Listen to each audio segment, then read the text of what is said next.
Ça fait plaisir de te recevoir dans cette émission, dans Un bout de chemin. Toujours le même principe, les questions une à une. Ouais. Le but, c'est donc de les lire à haute voix, ainsi que la personne qui te l'a posé. Et on est parti. Vous avez choisi la cuisine au départ par provocation vis-à-vis de vos pères militaires. Quel regard porte-t-il aujourd'hui sur votre parcours? C'est qui? Lorraine de Montreuil. Donc Lorraine, au départ je suis pâtisserie en fait, par provocation. Et ouais, c'était un petit pied de nez à l'époque. Pourquoi? Petit pied de nez parce que les parents à cette époque rêvaient qu'un gosse parte en bac S, fasse de longues études. Mes parents, comme tous parents, en fait, avaient envie que tout se passe bien pour moi. Et ça a pu leur faire peur au départ. Surtout que c'était un choix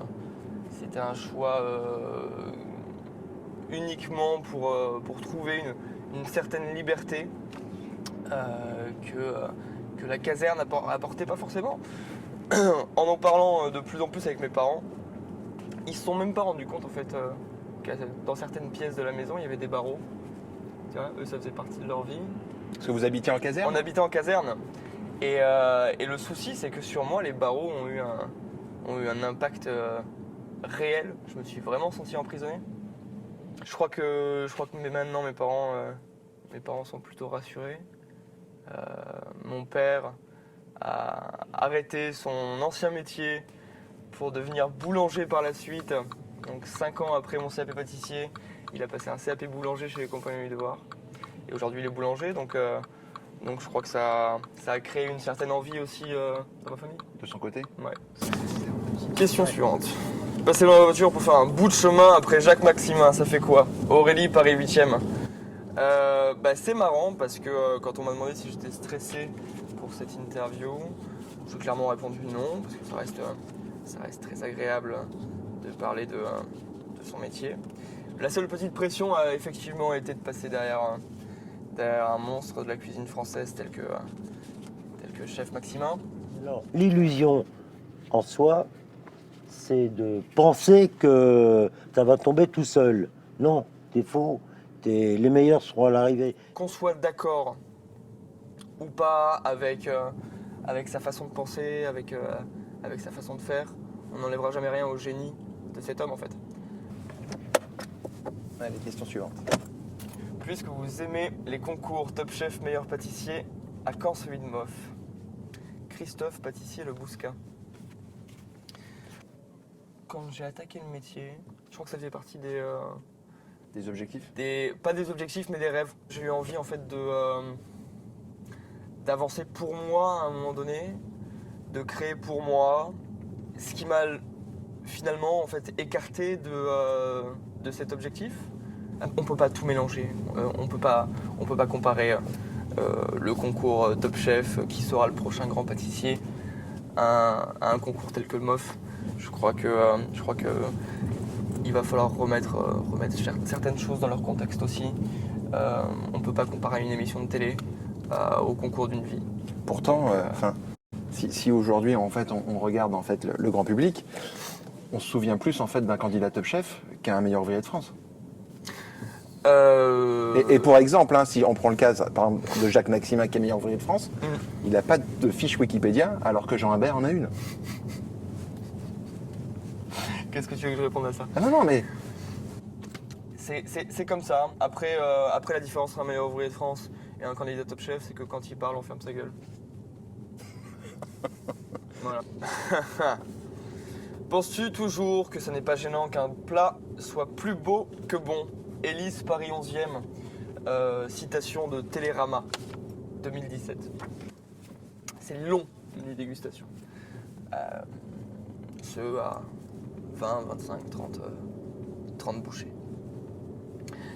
Et parfois un peu de beauté, en fait, ça fait pas de mal.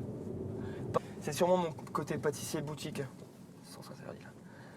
Ah oui? Je crois que quand tu rentres dans une boutique de pâtisserie, tu es d'abord attiré par le visuel, Mhm. tu vois, avant de te dire genre, ok, je vais le goûter. Mais moi, ça me dérange pas en fait. Tu vois, ça me dérange pas parce que c'est une première expérience. C'est un, Oui, c'est mais un premier pas dans l'univers du chef. Vous travaillez à base de fermentation longue. Imaginez-vous les recettes de long, moins à l'avance, ou bien une fois le moment venu. Fabien, Chalon-sur-Saône.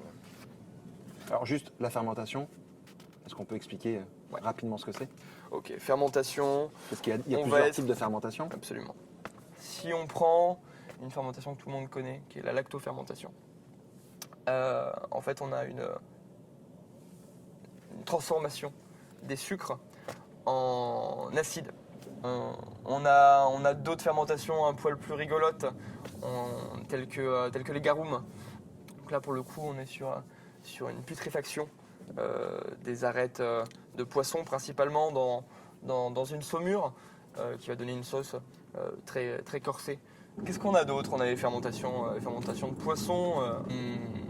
On a tout ce qui est miso, ensuite transformation par des bactéries. Est-ce que tu sais quand tu vas en fait lancer ta fermentation, ce que tu vas en faire? Il y en a certains, oui. Ou c'est que de l'expérimentation en Non, disant non, non. on fait des tests Il y, et, a- il y a certains plats, où je sais exactement pourquoi on les met en fermentation et quand est-ce qu'on va les sortir. Aujourd'hui la fermentation elle doit être quand même relativement encadrée. Elle doit être ultra cadrée, mais surtout en fait, avant de se lancer dans les fermentations, il faut comprendre à quoi ça sert et pourquoi on le fait.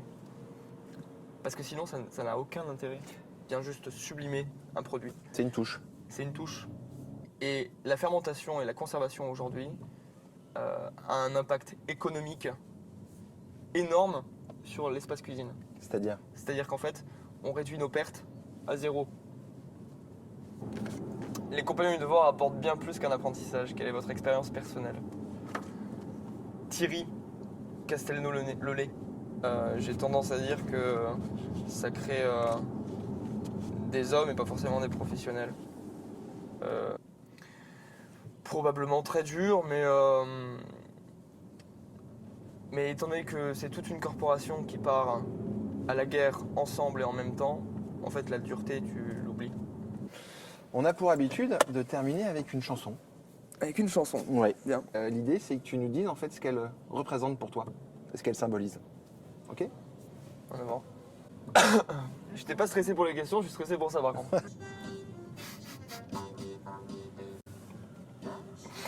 Le S Club 7.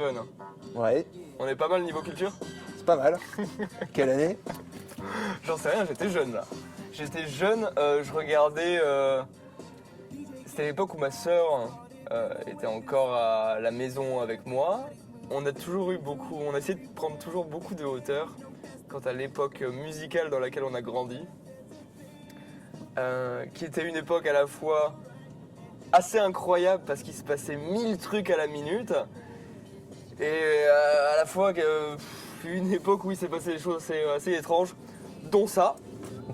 Et du coup ça nous a toujours fait rire et c'est drôle parce que ça fait partie des musiques qui me font toujours marrer en soirée aujourd'hui. À bientôt chez Nezo. À très vite. On va remettre un petit peu de musique.